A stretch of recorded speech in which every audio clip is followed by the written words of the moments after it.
I came across this the other day on Twitter from Draw and Talk Tyler. Tyler has a interesting an interesting YouTube channel here where he goes through. I mean, he promotes comic books. He talks about the ins and outs of making indie comics and everything. He really gets into topics and details for that I think are really beneficial for a lot of creators out there, and he's really big into marketing. I think marketing is his that's what he does as a job. He markets authors, I believe. But yeah, that's his bit, that's his shtick. And I saw this tweet and I thought, this is brilliant. This is a really cool breakdown of something that I think almost all of us struggle with, and some struggle a lot more than others. And yeah, so I thought I would break this down and sort of relate it to what we're doing in selling indie comics, creator-owned comics, what we do in Comicsgate especially. He says, currently reading a great book on marketing and business. Here are some nice gems for you creators. And I get it. This is like, so he's taken this from a book. And it says, here's the simplest, most jargon-free definition of marketing you're ever likely to come across. Okay, so it starts. If the circus is coming to town and you paint a sign saying, circus is coming to Showground this Saturday, that's advertising. That's like this. This is me. I did a tweet. If you sign up to the Lucid Painted Death, you can actually click that link. A link will be in the description. The mystery that started in Waking Dream continues in this all-new 90-page graphic novel. And then I've got the trailer here. Why isn't it playing? Play, you silly trailer. There you go. And yeah, that's advertising. There's also, I mean, you could go into streams where people are talking comics and talk about your book in the chat. You can post super chats. You can sometimes the mods in there, the ranchers, they'll post links of your book. But it's just like an opportunity, like say, hey, this book is here, it's out there, it's available. That's advertising. That's the sort of bare minimum. But it's only going to get you so far, because obviously it also, I mean, this, and it's also can obviously relate to proper paid advertising that you can do on websites and stuff. The issue is always, though, how big is your reach? How popular are you? How big is your following? So the like how big the free side of the advertising is going to be is going to depend on that. And then if you want to do the paid advertising, well, that's obviously going to cost you. And what's going to be the return on investment there? Usually it's only a really tiny percentage of people who see an ad are going to click on it, and then an even smaller percentage of people are going to do anything about it. So that's the bare minimum. That's advertising. If you put the sign on the back of an elephant, though, and walk into town, that's promotion. That's taking it to the next level. That's making sure that people are turning their heads and going to look. Like an elephant walking into town is not something that people are going to see every day. That's something that's going to draw a crowd. Here on my channel here, I do weekly live streams, 3-4 times a week. And that's sort of the way I found is the best way to sell comic books. I had Andy Smith on the other day for to promote Cordrath. Now, this stream, we had 120 people in here. Why? Because instead of just putting up Cordrath and saying, look, there's a book here, just doing an hour-long ad, what we did is there was something funny, something interesting, something that I know the crowd is interested in seeing.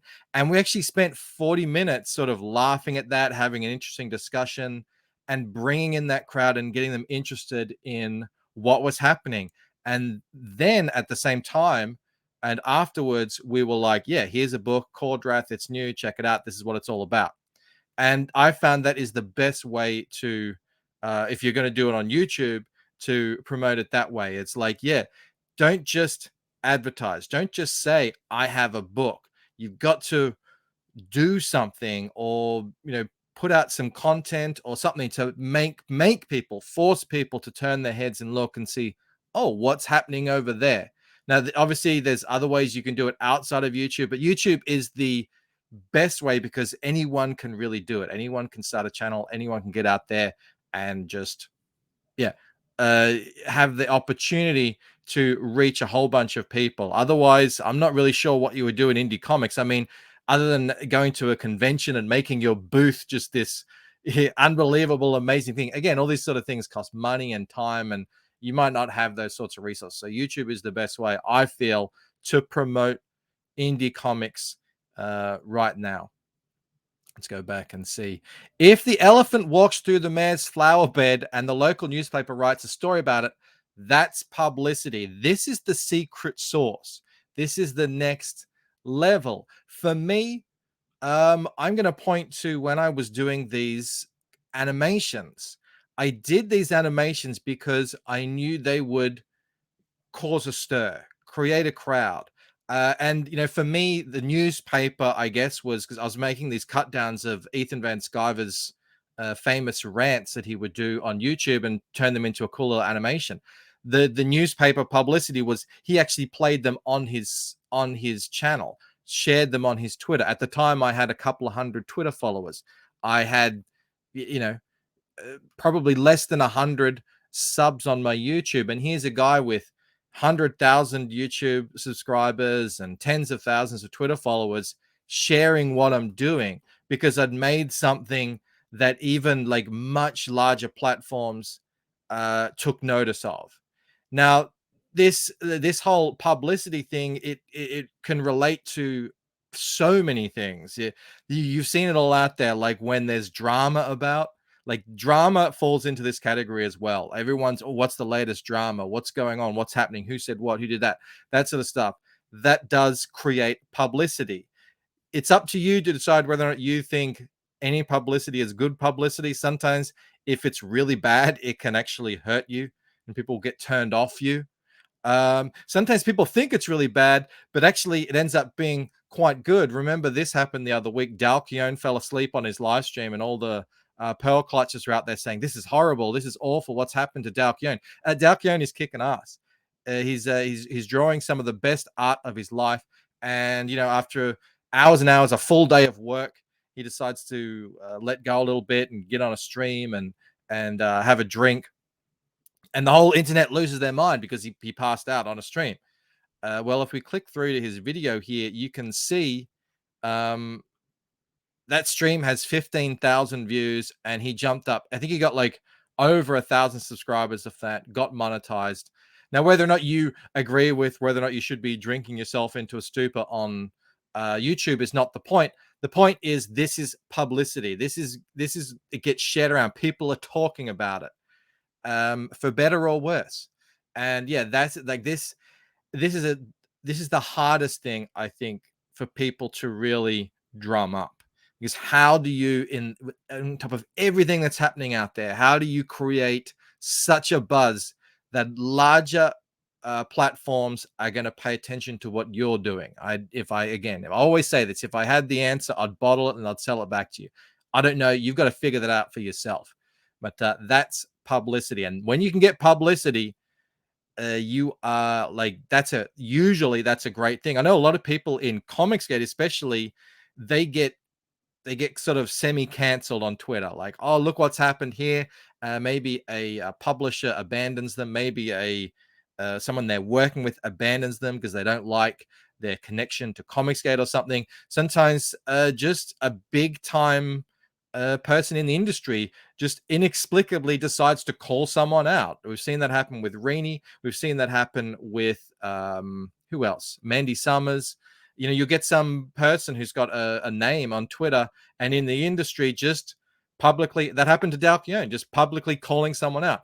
These are actually, ironically, they end up being great publicity spinners. It amplifies their message. People say, like, what, you're ragging on this person? Why? What they're doing is fantastic. And then people are more likely to support them.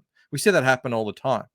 I've even joked about saying, can I please get just a little Twitter canceling? I don't want a big canceling, just a little one. It's good publicity. If you get the mayor to laugh about it, that's public relations. This is a bit, I don't know how well this one here relates to comics specifically, because especially in indies, you're kind of trying to walk around the established institutions. You're trying to sidestep them. You're trying to go their own way. It doesn't matter to me very much if comics, the industry, pays attention to what I'm doing. I think a lot of my fellow creators feel the same way. But public relations still does play into the sort of indie sphere. How well do you handle the internet? How well do you handle publicity?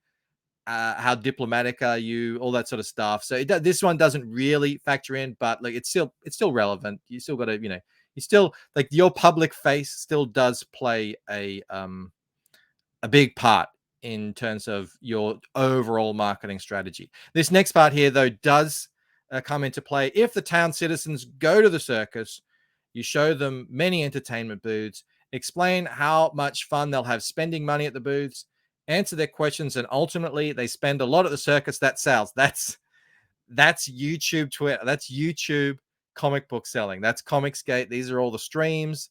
That's what's happening. That's sales. That's why we stream, because you get a whole bunch of people together who you've advertised to, you've promoted to, you've gotten some publicity, and now it's time to sell some books. That's what we're doing here. That's what we're doing on our streams. That's what we're doing with our social media presence, even at conventions, wherever it is. It's all part of it. If you do all that work and you get people interested and excited about what you're doing, now it's time to reap the rewards. It's also about what CG Now is about. These guys have already done the legwork. They've done the crowdfund. They've done the promotion. Hopefully, they've got some publicity. Some people obviously get more than others, manage that. But now that work is done. Their books are there. They're available to buy. They've convinced the fans and backers that this is someone you want to invest in. And here you go. You can come to sites like this.